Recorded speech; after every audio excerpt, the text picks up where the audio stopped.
Pasito tum tum, pasito tum tum, pasito tum tum, pasito tum.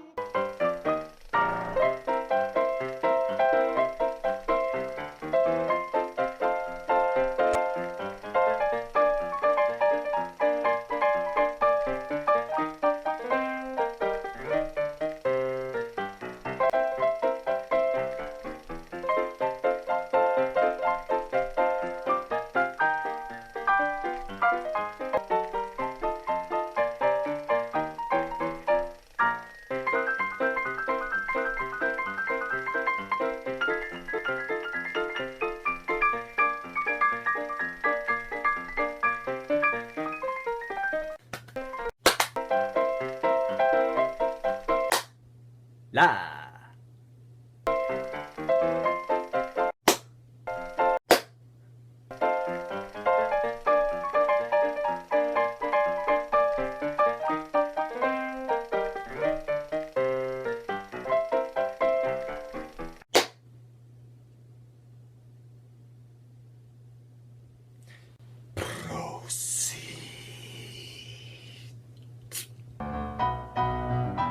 When you look at these silent movies, you might think, man, those strange looking movies. But there was a time when they were actually considered revolutionary. From the beginning, stories have had many art forms of being told, from caveman paintings, Greek Roman statues, to portraits. Then a new invention came along known as the motion picture, a new advancement to the photo camera which not only could it make the pictures move, but could actually tell a short story.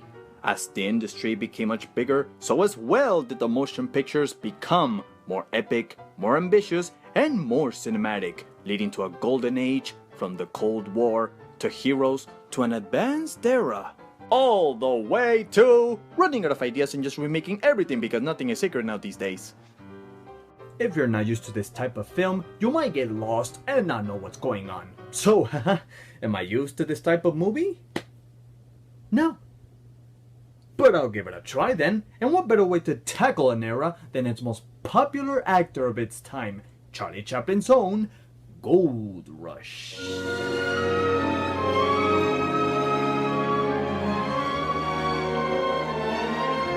It's impressive after all this time, people still get a reaction out of this one, and to say the least, it's actually quite an accomplishment. The Gold Rush was a successful critical acclaim as well as the box office, and is also known to be Charlie Chaplin's favorite work he ever made. Even without dialogue, it's interesting to know that it still holds that charming and entertaining aspect that led it to become an iconic gem from one of the most iconic silent actors of that era. Now for me, it started a bit slow at first, but as the story progressed with the comedy and characters, that's when I started to get hooked on the film, and honestly, it's not really that hard to follow. It's about a tramp played by and directed by Charlie Chaplin who heads to the cold mountains to find gold, but a storm blizzard traps him in a cabin along with a prospector named Big Jim played by Max Swain and a warranted man where all three suffer from hunger. Later, as they're free to get out, the tramp meets a beautiful rich woman played by Georgia Hale, who he tries to gain her affection while trying to find the goal with Big Jim to become rich. Today, silent films are looked at as well-respected art forms of work from an era long gone. It was a time when it brought forth the magic of dance, plays, and special effects in an advanced but primal way compared to our standards. Despite its lack of color and sound, they sometimes managed to hold up better for its mystique way of communicating universally with their face, as well as the wonder of how did they make those effects work, and at times impress more than today's modern effects. And Charlie Chaplin has been celebrated and loved by many for its comedy sticks that had a relatable social message of that time period, and one of those that is overlooked the most is this one, aside from the kid. What made him relatable as in his other movies was that he represented the ordinary man. He wasn't the strongest or tallest person, but would fight for what he stood for, knowing the odds were against them, which made us root for him to prevail in the end. It's clear he understood the middle class and their concerns, especially during World War and the Great Depression. He could speak on behalf of them and show what it meant to be poor, hungry, oppressed, or a laborer, and many would listen, while at the same time laugh at their own difficult circumstances that was being poked fun about. I think what got to so many was how dark this movie could be at times. You see attempts at murder, and people die here. Yeah, people die in a Charlie Chaplin movie! Who would have thought of that? Much of its dark story was influenced on the horrors of the Donner Party, a group of travelers that got stuck for days in the cold mountains, which led them to survive through cannibalism. Strange thing to spoof, I might say. One of those spoofed elements was the food starvation. I never thought I would say eating a shoe would look so nasty, yet deliciously hilarious as over the top as it was. Every time Chaplin and Big Jim are together, it was comic gold. This was not Max Swain's first time to work with Chaplin. Hell, he spent most of his career working with him. But he grows as a character to like him, and you hope for the better of him.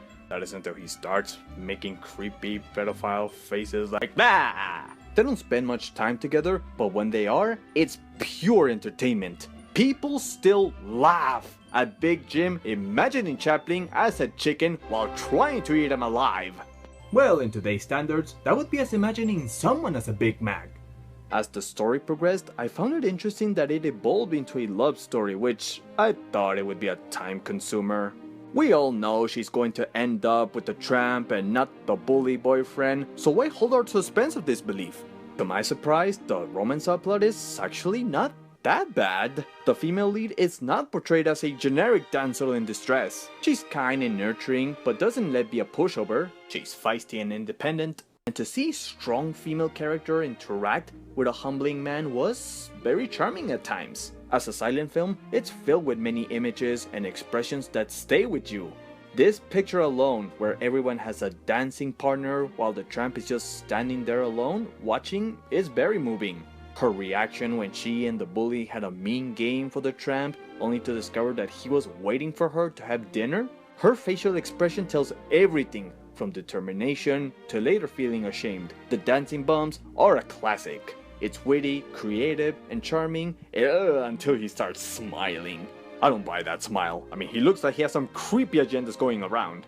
But as a whole, it's a fun, entertaining comedy with not that much slapstick as I can remember. The comedy relied more on surviving on the hard conditions of the cold mountains and not much getting punched. Which leads to the epic climax with the cabin about to fall off the cliff with the tramp and Big Jim. It's impressive how to this date it still holds up as a nail-biting scene. Now the special effects don't look as good, but it's enough to feel like you're about to fall off with them and you're nervous through the whole scene, hoping they get out of there alive. I've only seen a few clips from the 1942 version with Chaplin narrating the story, and it's not bad. It gives more insight to what they're saying, Chaplin's voice is very entertaining to hear, and it's shorter than the original version. Also, it's documented that this is the film he wanted to be remembered the most, and while it's a good pick, I would be lying to say that I preferred it more than The Kid, which is another silent film recommendation. Still, I'm glad I saw this one. It represents a legacy from one of the most famous stars in the silent films and a highlight from the silent film era. It's filled with memorable moments, great climax, easy to follow, the characters are enjoyable, and has a good, decent romance. If you're a Charlie Chaplin fan and this is your definitive movie, I see no reason to argue with that. Is it my absolute favorite? Probably not, but it's still a good pick. I give it an 8 out of 10 stars. So that's it. Those were my thoughts on The Gold Rush. What do you thought on the movie? Did you like it? Did you not like it? I'd like to hear your thoughts on it. You can leave your comments down below, like, subscribe, and what would be some movies you'd like me to review later? Well guys, tune in next time because I'll be reviewing The Artist. So for now, that's it for today. Ciao.